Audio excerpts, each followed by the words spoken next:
पुराने जमाने में किसी गांव में एक बूढ़ा आदमी रहता था।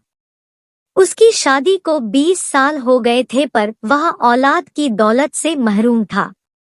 भगवान की कृपा से बूढ़े की औरत का पाँव भारी था। नई नई चीजें खाने को उसका जी चाहता था। बूढ़ा भी अपनी बिसात के मुताबिक उसे खाने की चीजें ला कर देता था। एक रोज बूढ़े की बीवी को खट्टे मीठे बेर खाने की बहुत ख्वाहिश हुई। गर्मी के मौसम में बेर कहाँ मिलते हैं। फिर भी बूढ़ा बेरों की तलाश में जंगलों में भटकता रहा। एक दिन जंगलों में इधर-उधर बेर तलाश करते हुए वह एक तालाब के किनारे पहुंचा तो एक बेर की झाड़ी नजर आई। बूढ़े को बहुत खुशी हुई। वह अपने दोनों हाथों से बेर इकट्ठे करने लगा। अभी झोली भर बेर ही तोड़े थे कि एक आदमखोर मगरमच्छ ने अपना बड़ा सा मुंह पानी से ऊपर निकाला और जोर से सांस खींची। उसके सांस लेने से एक जोरदार आंधी चली और बूढ़ा कमजोरी की वजह से अपने को न संभाल पाया और तालाब में आ गिरा। बूढ़ा अपने को संभालते हुए किनारे तक पहुंचना ही चाहता था कि मगरमच्छ ने इसके पाँव ही पकड़ लिए। बूढ़ा उससे कहने लगा, भाई, खट्टे मीठे बेरों की तलाश में मेरे पाँव घिस गए और फिर जब बेर मिले तो मेरे रास्ते में तू रोड़ा बनता है। तेरी यह मक्कारी मुझ पर कोई असर नहीं करेगी। बहुत दिनों से इंसान का गोश्त खाने को नहीं मिला। तेरी करारी हड्डियों को चबाने में मुझे बहुत मजा आएगा। आज मैं तुझे खाऊंगा, मगरमच्छ ने लार टपकाते हुए कहा। क्यों? मुझे तू क्यों खाएगा? इसलिए क्योंकि तूने मुझसे बगैर इजाजत लिए मेरे बेर लिए हैं। भाई, मैं यह बेर बहुत मजबूरी में ले रहा हूँ। मेरी बीवी की हालत कुछ ऐसी है।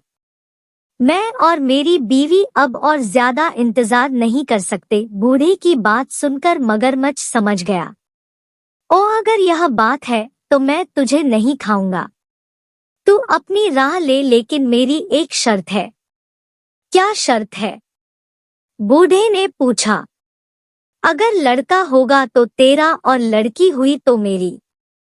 मंजूर कहकर वह बेरों की झोली संभालते हुए चल दिया।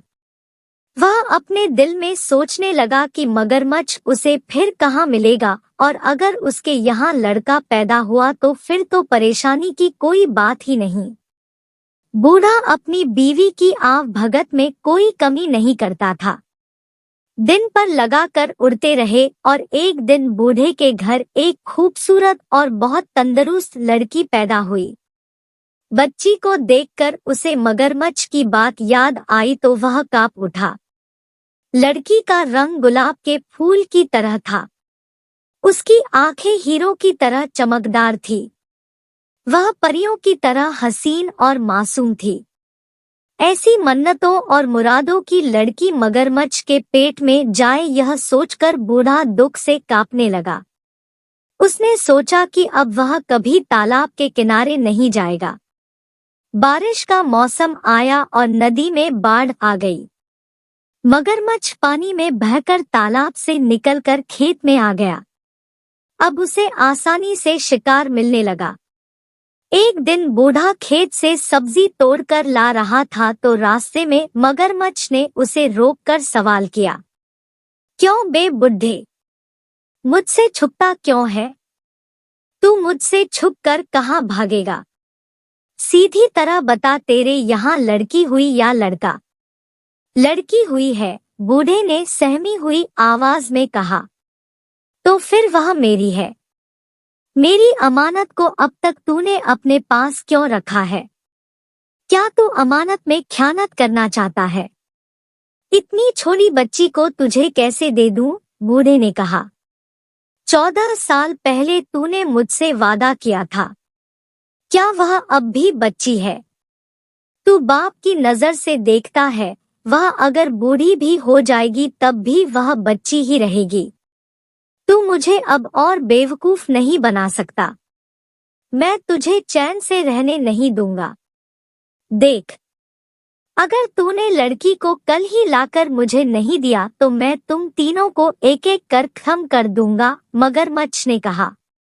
वह मेरी बेटी है, अपना खून तुझे मैं कैसे दे दूं? लोग क्या कहेंगे? बूढ़े ने सवाल किया। लोग क्या कहेंगे वह मैं नहीं जानता। तू क्या कहता है? वादा खिलाफी करना चाहता है? मगरमच्छ ने गुस्से से चिल्लाकर कहा। नहीं नहीं, यह बात नहीं है। मैं चाहता हूँ कि मेरी बेटी को इस बात का पता न चले।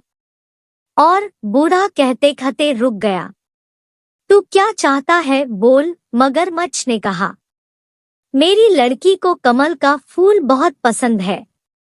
तू अपनी पीठ पर एक कमल का फूल रखकर तालाब के अंदर पानी के नीचे बैठे रहना। जब लड़की खुशी से इसे लेने जाएगी तो इसे तू ले जाना। मगरमच्छ को यह तरकीब पसंद आई।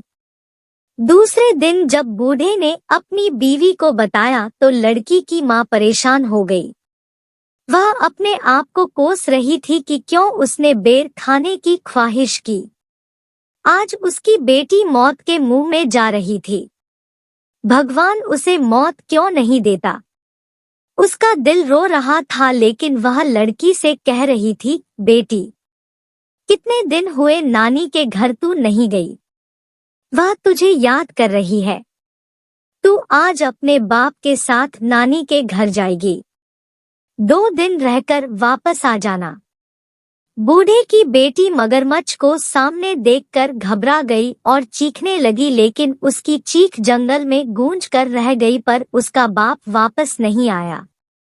मगरमच्छ उसको अपने बड़े बड़े पंजों में पकड़कर तालाब के दूसरे किनारे एक गुफा के अंदर ले गया और वहां लड़की को छोड़कर वापस आ गया।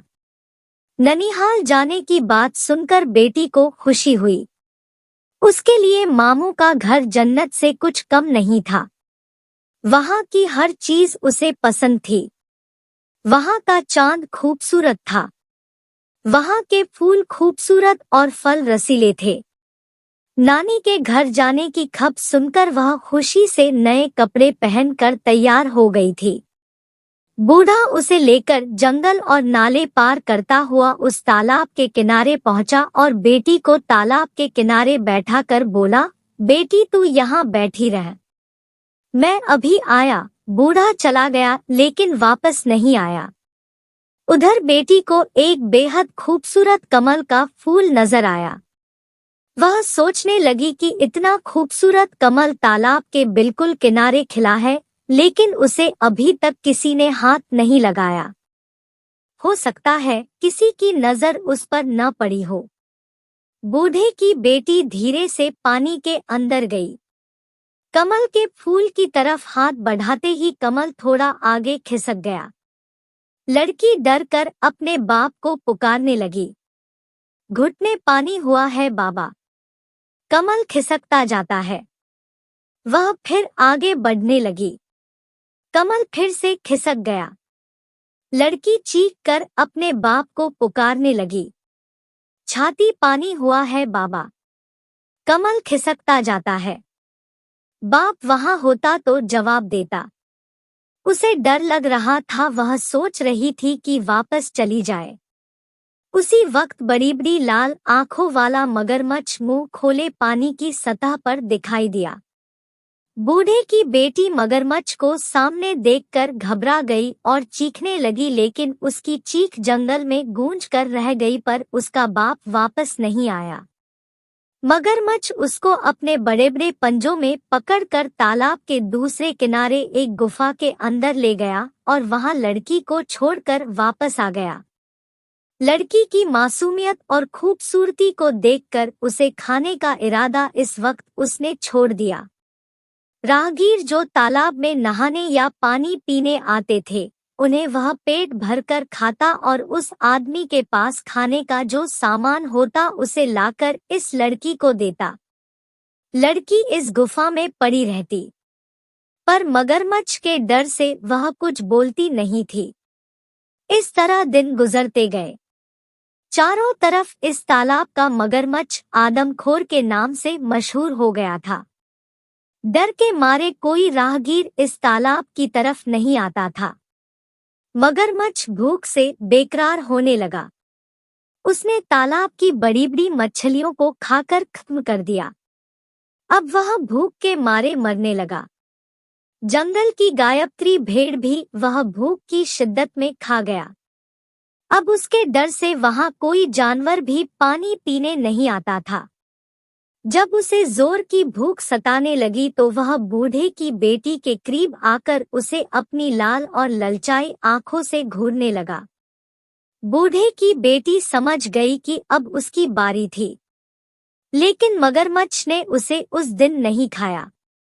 सोचने लगा कि अब उसके दांतों में धार नहीं थी। उन्हें लुहार से तेज कराने के बाद उस लड़की को खाएगा। यह सोचकर वह लुहार के पास चला गया। इधर बूढ़े की बेटी अपनी जान बचाने की तरकीब सोचने लगी। गुफा में जितने सोने चांदी के जेवरात मगरमच्छ ने लाकर रखे थे, उसने सबको इकट्ठा किया और एक टोकरी में रखकर सूखे पत्ते और छोटी छोटी लकड़ियों से उसे ढक लिया और अपने जिस्म पर कीचड़ लेप कर अपनी सूरत एक अंधी बुढ़िया जैसी बना ली और टोकरी कमर पर लाद कर लाठी टेकते टेकते जाने लगी। जैसे ही गुफा से बाहर निकली उसी वक्त मगरमच्छ आ गया और दहाड़ कर पूछने लगा, तू कौन है? बूढ़े की बेटी डर से कांपने लगी, लेकिन बाद में खुद को संभालते हुए कहने लगी, मैं अंधी बूढ़ी हूँ, हड्डियों की लड़ी हूँ। मेरे बदन में क्या है जो तू खाएगा? तू अपनी गुफा को जा, वहां तेरे लिए एक तंदुरुस्त लड़की मौजूद है, उसकी हड्डियां चबाने में तुझे मजा आएगा। मगरमच्छ उसे पहचान न सका। उसके मुंह में इंसानी गोश्त के मजे को सोचकर पानी आ गया और वह तेजी से गुफा के अंदर चला गया। बूढ़े की बेटी उससे छुटका मिलते ही घबरा कर दौड़ने लगी और घने जंगल में गुम हो गई। वह सोच रही थी कि जिस माँ बाप ने उसे धोखा देकर मगरमच्छ के हवाले कर दिया, वह उनके पास नहीं जाएगी। वह यही कुछ सोचते हुए घने जंगल में चली जा रही थी कि उसे शेर की गरज सुनाई दी। उसका दिल जोर जोर से धड़कने लगा। वह खौफ के मारे इधर-उधर छुपने की जगह ढूंढने लगी। इतनी देर में एक हाथी के बराबर ऊंचा और बड़ा शेर उसके सामने आ गया। डर के मारे वह सामने एक बड़े बरगद के दरख्त के तने से चिपट गई और रो रो कर मजबूरन दरख्त से दरख्वास्त करने लगी, ऐ दरख्त तू फट जा, मैं तुझमें समा जाऊं और तू बंद हो जा। यह सुनते ही दरख्त सचमुच फट गया और वह उसके अंदर चली गई और दरख्त बंद हो गया। एक दिन एक राजकुमार शिकार करने के लिए उसी जंगल में आया। वह दातुन के लिए एक शाख काटने लगा कि उसके कानों में ये आवाज आई, राजकुमार धीरे काट, कहीं मेरी आंख फूट न जाए, मेरी नाक काट न जाए, मेरा हाथ टूट न जाए। यह सुरीली आवाज सुनकर राजकुमार को हैरत हुई और वह दातुन लिए बगैर राजमहल वापस चला आया। वह रात भर उसी जादुई दरख्त के बारे में सोचता रहा। राजमहल में राजकुमार की शादी की तैयारियां हो रही थी। ज्योतिषी और पुरोहित राजकुमार को समझा रहे थे, लेकिन राजकुमार की बस एक ही जिद थी कि वह उसी दरख्त से शादी करेगा। अगर उसकी शादी उस दरख्त से नहीं हुई तो वह अपनी जान दे देगा। राजकुमार राजा की इकलौती औलाद था। उसकी नजर में शादी की अहमियत बेटे की जिंदगी से कम ही थी। इसलिए राजकुमार की ख्वाहिश पूरी की गई। उसी दरख्त के साथ उसकी शादी की रस्म अदा की गई। राजकुमार ने उस दरख्त को वहां से उखाड़कर अपने महल के पास बाग में लगवा लिया। बूढ़े की बेटी रात गए दरख्त से निकलती और महल के अंदर जाकर सब काम पूरे करती और सुबह होते ही वापस दरख्त के अंदर चली जाती। एक रोज राजकुमार ने छुपकर बूढ़े की बेटी के ये सब काम देखे। दूसरे दिन जब बूढ़े की बेटी दरख्त से निकलकर महल के अंदर गई तो राजकुमार ने उस दरख्त को आग लगाकर भस्म कर दिया। बूढ़े की बेटी दौड़ती हुई आई और बोली, आह, तुमने यह क्या किया? इस पर राजकुमार ने कहा, इतना बड़ा महल है, तुम इसमें रह सकती हो, इस खूबसूरत बाग में घूम सकती हो, बेवजह इस दरख्त के अंधेरे में क्यों सड़ती रहती हो? और फिर मैं तुमसे बेइंतहा मोहब्बत करता हूँ, मैंने तुम्हें अपनी रानी बना लिया है, मैं तुम्हारे बिना जी न सकूंगा। लड़की तो सिर्फ मोहब्बत की भूखी थी। लड़की को लगा कि जैसे सारे जहां की खुशी उसे मिल गई हो। उस दिन के बाद दोनों राजमहल में हंसी खुशी रहने लगे।